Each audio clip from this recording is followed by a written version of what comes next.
কি অবস্থা সবার? তোমরা কেমন আছো? সবাই ভালো আছো তো? ভালো থাকতেই হবে। কারণ এখন আর ভুলভাল প্রেডিকশন দিয়ে লাভ হবে না। ম্যাচের আগে আমি কি বলেছিলাম মনে আছে তো? যারা ভিডিওটি দেখেছেন তারা কিন্তু অবশ্যই বলতে পারবেন। শুধু তাই নয়, যারা ভিডিওটি দেখেছেন তারা এখন আমাকে গুরু বলে মানবেন। মানতেই হবে।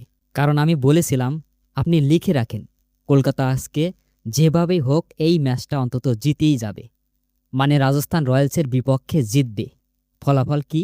ফলাফল হচ্ছে রাজস্থান রয়্যালসের বিপক্ষে দুর্দান্ত এক জয় পেল কলকাতা নাইট রাইডার্স। কলকাতার এই জয়টা এসেছে মূলত রিঙ্কু সিং এবং অনুকূল রায়ের কল্যাণে। কারণ যখন কলকাতার ৮৫ রানে ৬ উইকেট পড়ে গিয়েছিল তখন হয়তো সবাই ভেবেছিল আজকেও কলকাতা হেরে গেল।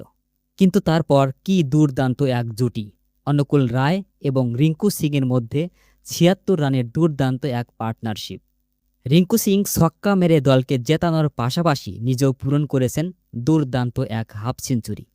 রিঙ্কু সিং করেছেন ৩৪ বলে অপরাজিত ৫৩ রান। অন্যদিকে আরেক ব্যাটসম্যান অনুকূল রায়, তিনিও আজকে দুর্দান্ত ব্যাটিং করেছেন। ১৬ বলে করেছেন অপরাজিত ২৯ রান। আর এর ফলেই কলকাতা ৪ উইকেটের দুর্দান্ত এক জয় পেল।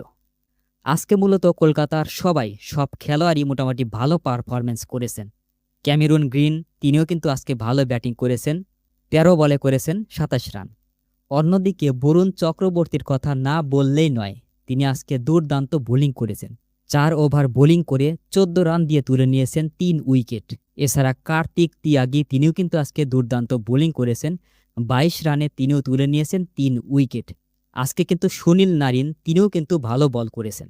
৪ ওভারে ২৬ রান দিয়ে তিনিও কিন্তু ২ উইকেট নিয়েছেন। আসলে আজকে কলকাতার সবাই মোটামুটি ভালো পারফরম্যান্স করেছেন, যার ফলে দুর্দান্ত এক জয় পেয়েছে কলকাতা নাইট রাইডার্স। কলকাতার এটা হচ্ছে প্রথম জয়, মানে ৭ নম্বর ম্যাচে এসে তারা প্রথম জয় তুলে নিতে পেরেছে।